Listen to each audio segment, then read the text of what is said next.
வணக்கம் ஃப்ரெண்ட்ஸ்.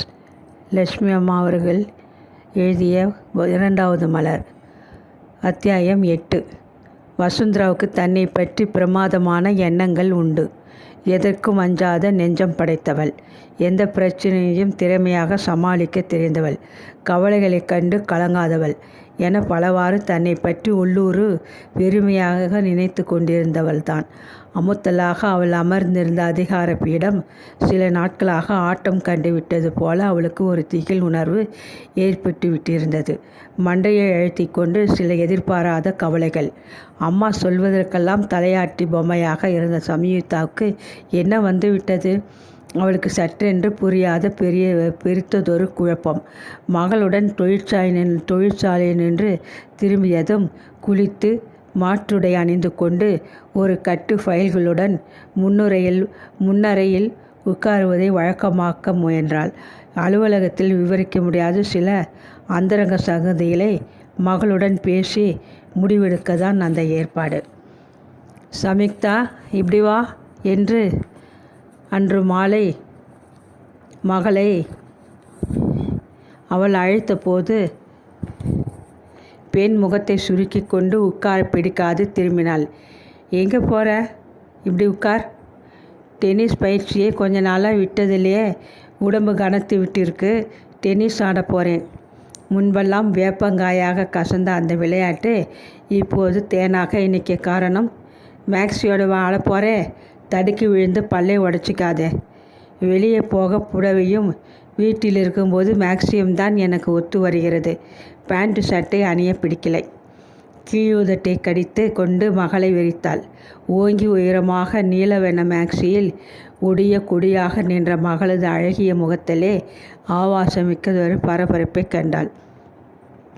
தலையை நிமிர்ந்து பார்த்துவிட்டு லேசான புன்முறுவலுடன் சம்யுக்தா வேகமாக அங்கிருந்து வெளியேறி தோட்டத்திற்குள் புகுந்து விட்டாள். சாப்பாட்டின் போதும் இப்படியே சில எதிர்ப்பு நிகழ்ச்சிகள். என்னத்துக்கு மாங்காய் பச்சடியை நிறைய போட்டுக்கிற? குப்புசாமி கூடை வெள்ளத்தை போட்டு தயாரிச்சிருக்கிறார். ஏகப்பட்ட இனிப்பு உடம்புக்கு ஆகாதே. நான் தான் கொஞ்சம் கூட வெள்ளத்தை போட்டு தயாரிக்கும்படி அவரிடம் சொன்னேன். பச்சடி புளித்தால் எனக்கு பிடிக்கலை. ஏம்மா, எனக்கு பிடிச்சதை நான் சாப்பிடுவதை பற்றி உங்களுக்கு ஏன் மறுப்பு? நான் என்ன சின்ன குழந்தையா? நல்லது கெட்டது தெரியாத 10ஆம் பசலியா? நமட்டு சிரிப்புடன் குப்புசாமி மேஜை அருகே நிற்பதைக் கண்டு வசுந்தரா உள்ளூர வைக்கிண்டு போனாள். ரத்தன அலமாரியில் ஏதோ குறைந்து கொண்டிருந்தாள். அவர்கள் முன்னிலையில் மகளுடன் தர்கிக்க அவளுக்கு விருப்பமில்லை. கோபத்தை அடக்கி கொண்டு மெல்ல சாப்பிடத் தொடங்கினாள். எப்பொழுதும் அம்மா சாப்பிட்டு முடிக்கும் வரை இடத்தை விட்டு எழுந்திருக்காது அமர்க்கியாக காத்திருக்க பழக்கப்பட்ட மகள் இப்போது வேகமாக சாப்பாட்டை முடித்து கொண்டு கையை கழுவியதும் மாடிக்கு ஓடத் தொடங்கி விட்டிருந்தாள். இன்றைக்கி டென்னிஸ் பயிற்சிக்கு மார்க்கர் வரமாட்டார். அதனாலே நீ இங்கே வந்து உட்கார்ந்து இந்த ஃபைல்களை பார் என்ற போது மகள் வாசற்படியில் நின்று வெடுக்கென்று திரும்பிவிட்டாள். இப்போ ஞாபகம் வருது. வீணையை கட்டி மூலையில் வச்சிருக்கிறேன். எடுத்து வாசிக்க பழகிக்கிறேன். முன்னறையில் கோபத்துடன் ஃபைல்களை புரட்டி கொண்டிருந்த தாயின் காதுகளில் அடுத்த அறையில் நின்று மகள் வீணையை மீட்டத் தொடங்கியது கேட்டது. காதுகளை ஊசியால் குத்துவது போல் சுருதி சேராது தப்பும் தவறுமாக ஏன் வாசித்து வைத்தறிச்சலை கொட்டி கொள்கிறாள்? இப்போது திடீரென்று வீணை வாசிப்பதில் ஏன் இந்த மோகம்? பற்களை கடித்தாள் வசுந்தரா. வேலையை கவனிக்க முடியாது பதட்டமடைந்து போனாள். இந்த பெண்ணுக்கு ஏன் இப்படி குணம் மாறிவிட்டிருக்கிறது? அம்மாவை எதிர்ப்பது என்று கங்கணம் கட்டி கொண்டிருக்கிறாளோ? யார் அவளை இப்படி தூண்டி வைத்திருக்க முடியும்? அடக்க முடியாத அன்றிரவு மகளின் படுக்கை அறை கதவை மெல்ல விரலால் தட்டினாள். உள்ளே வரலாம். மெதுவாக ஆனால் காரமாக சம்யுக்தாவின் குரல் பதிலளித்தது. அறைக்குள் விளக்கு பளிச்சென்று எரிந்து கொண்டிருந்தது. தலையணைகளை உயரமாக அடுக்கி வைத்து கொண்டு சாய்ந்தபடி இரவு உடையில் மகள் படுக்கை மீது உட்கார்ந்திருந்தாள். கையில் ஒரு காதல் புத்தகம். முகத்திலே தாயின் குறுக்கீட்டை விரும்பாத ஒரு சினுங்கள். என்ன சம்யுக்தா, கம்பெனி ஃபைல்களை பற்றி தெரிஞ்சிக்காம டென்னிஸு வீணைன்னு ஓடுறியே, இன்னைக்கு என்ன ஆச்சு? அதட்டலாக கேட்டாள் தாய். நாள் பூரா கம்பெனியை பற்றியே நினச்சி மண்டையை குழப்பிக்க என்னால் முடியலை அம்மா. என் மூளைக்கு ஓய்வு தேவை. யாரோ ஒரு பெரிய அறிஞர் சொல்லியிருக்காருன்னு ஒரு பொன்மொழியை நீங்கள் அடிக்கடி சொல்கிறீங்களே, அதை நினச்சி பாருங்கள். சொல்லியபடி தாய் படுக்கையில் தன் அருகே உட்கார கால்களை இழுத்து மடக்கி கொண்டு இடம் விட்டாள். கட்டிலின் ஓரத்திலே வசந்தரா மகள் அருகே அமர்ந்து கொண்டாள். ஆனால் உள்ளத்து எண்ணங்களில் அவளுக்கு வெகு தொலைவில் இருப்பதாக ஒரு பிரமிப்பு ஏற்பட்டது. சிவப்பாக மின்னிய அந்த கூர்முக்கிய நுனி அவளுக்கு கணவனை ஞாபகப்படுத்தியது. தாயின் மனம் போக்குவடை இது நாள் வரை வளர்ந்த மகள் இப்போது தகப்பனைப் போல் திசை திரும்புகிறாளே. தந்தையின் அந்த கர்வம், பிடிவாதம் இவையெல்லாம் இவளிடம் திடீரென்று எப்படி வந்தன? ஒரு இளம் பெண் மான்குட்டிக்கு ஒப்பானவள்.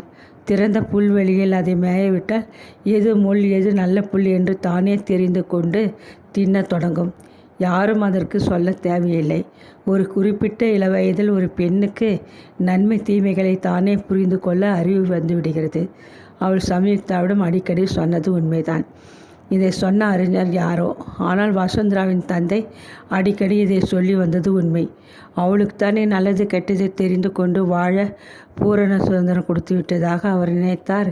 பலன், கண்ணுக்கு அழகாக தெரிந்த, கையில் காசு இல்லாத உற்றார் உறவினர் யாருமற்ற இன்ஜினியர் பட்டம் பெற்றவன் என்ற தகுதிக்காக பரதேசி லோகநாதனை அவள் காதலித்தாள். அவனையே கல்யாணம் செய்து கொள்வேன் என்று அப்பாவிடம் எத்தனை பிடிவாதமாக பேசினாள். பார்க்க நல்லா இருக்கான்னு பாழங்கிணற்றில் விழாதே, காசு இல்லாவிட்டாலும் ஆசாமிக்கு கர்வத்தில் குறைவில்லை என்று அப்பா எத்தனையோ வாதாடினார். அவள் கேட்கவில்லை.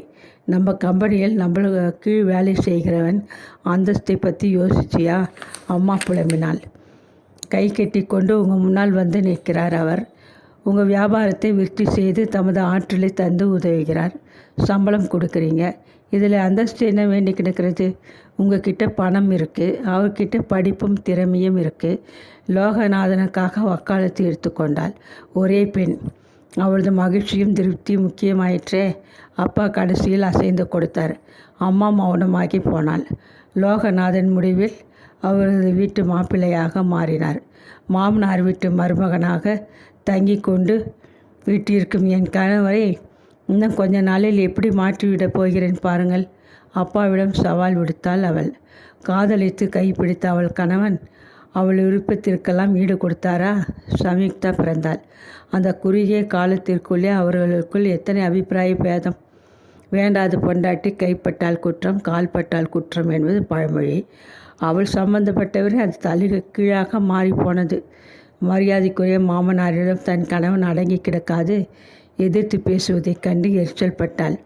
உங்களுக்கு மரியாதை என்பதே தெரியாதா என்று தந்தைக்கு பரிந்து கொண்டு அவள் கேட்டபோது லோகநாதன் இடக்காக பதிலளித்தார். அதை இந்த வீட்டில் உங்கள் அனைவரிடமிருந்து கற்றுக்கொள்ள வேண்டும். குழந்தையை காரில் வச்சு கொண்டு எங்கே ஊர் சுற்றுறீங்க? குழந்தைக்கோ வேடிக்கை காட்ட அழைச்சி கொண்டு போனேன். இது ஒரு குற்றமா? வேடிக்கை காட்ட பாட்டனும் பாட்டியும் இருக்காங்க. தாயார் நான் ஒருத்தி இருக்கேனே. பாட்டனுக்கு தன் வியாபாரம் பற்றி நாள் முழுவதும் நினைப்பு. பாட்டிக்கு கல்யாணம், கோயில், திருவிழா இதுகளுக்கு போய் வரவே நேரமில்லை. நீ உன் அப்பாவின் நிழல். இந்த மாதிரியான சூழ்நிலையில் என் மகள் பெற்றவங்களிருந்தும் அனாதையாக வளர்கிறதை நான் அனுமதிக்க மாட்டேன். பணமும் பங்களாவும் இருந்தால் போதுமா? ஒரு குழந்தைக்கு தேவை பெற்றவங்களோட பாசம். இது ஒரு சாக்கு. பெட்ரோலை தண்ணியாக ஊற்றி கொண்டு 4 பேர் மெச்ச பெரிய மனுஷனாக நீங்கள் ஊர்வலம் வரீங்க. நான் சம்பாதிக்கிற காசில் காருக்கு பெட்ரோல் போடுறேன். என் மகளை கூட்டிக் கொண்டு 4 இடத்துக்கு போய் வரேன்.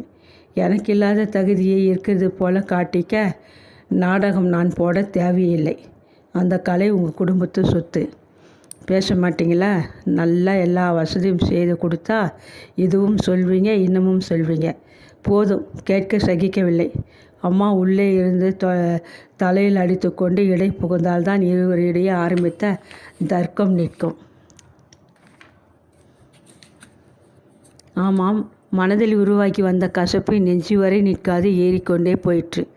கணவனும் மனைவியும் பேசாது விரோதிகள் போல ஒருவரையொருவர் முறைத்தபடி ஒரே வீட்டில் வாழ்ந்து கொண்டிருந்தும் பின்னர் பிளவு ஏற்பட்டதும் ஒரு பெரிய கதை. வீட்டிலே அந்த நாளிலிருந்து வேலை செய்து கொண்டு வந்த ரத்னாவுக்கோ குப்புசாமிக்கோ முழு விவரம் தெரியாது. உடுத்திய உடையுடன் வெளியே போன லோகநாதன் வீட்டுக்குள் திரும்ப வராததின் மர்மம் என்ன என்பது யாருக்கும் தெரியாத ரகசியம். அதனால் ரத்னம் ஏதாவது சொல்லி சம்யுக்தாவின் இளமனதை கலவரப்படுத்தி இருப்பாள் என்று அஞ்சுவதற்கு இடமில்லை. குப்புசாமியும் ஏதாவது உளறி மகளின் மனதை குழிப்பேற்க முடியாது. அவள் செய்த தவறை மகள் செய்யக்கூடாது என்று தானே அவள் பாடுபடுகிறாள். காதல் என்று சொல்லிக்கொண்டு சகதிக்குள் காலை வைத்துக்கூடாது என்று தானே அவளை பல வழியிலும் தனக்கு அடங்கிய பெண்ணாக ஆரம்பத்திலிருந்து வளர்த்து கொண்டு வந்தாள். தானே ஒரு நல்ல இடமாக பார்த்து மகளுக்கு வாழ்க்கை அமைத்து தர வேண்டும் என்பது தானே அவளது குறிக்கோள். சிவபிரகாசத்தின் மகன் மோகனை பற்றி ஒரு வார்த்தை சொல்லும் முன் சம்யுக்தா ஏன் அப்படி வெடித்தாள்? காற்று கூட மேலே பட முடியாதபடி பத்திரமாக வளர்க்கப்பட்ட பெண் யார் மீதாவது காதல் கொண்டு விட்டாள் என்று சொல்ல முடியாதே. யாரையும் சந்திக்க வாய்ப்பு தந்ததில்லையே. அவளுக்கு இன்னொரு பெரிய குழப்பம் ஏற்பட்டிருந்தது. 2 தினங்களுக்கு முன்னர் அவளுக்கு நுங்கம்பாக்கம் நெடுஞ்சாலையிலிருந்து தங்கள் அலுவலகத்திற்கு அவசரமாக போக வேண்டியதொரு நிர்பந்தம் ஏற்பட்டுவிட்டது. தேநீர் வேலையின் போது பத்திரமாக இங்கேயே இரு, இதோ வந்து விடுகிறேன் என மர்மமாக மகளிடம் கூறிவிட்டு தொழிற்சாலையில் என்று அவள் புறப்பட்டு விட்டிருந்தாள். அலுவலகத்தில் அவள் கவனிக்க வேண்டிய வேலை 5 நிமிடத்தில் முடிந்துவிட்டது. வெளியே வந்தவள் தனக்கு தெரிந்த பெண்மணி ஒருத்தியின் பிறந்த நாளுக்கு ஒரு புத்தகம் வாங்க அருகில் இருந்ததொரு பெரிய புத்தக கடைக்குள் நுழைந்தாள். அவளுக்கு நெருக்கமான தோழிகள் யாரும் கிடையாது. வியாபார உலகில் பழக்கமான சில பெண்மணிகளிடம்தான் பட்டும் படாதும் பழகி வந்தாள். பிறந்த நாள், தீபாவளி, பொங்கல் என்ற விசேட நாட்களை மறக்காது அவர்களுக்கு வாழ்த்து மடல்கள் பரிசுகள் அனுப்ப தவறியது இல்லை. அது அவளது கௌரவ பிரச்சனை.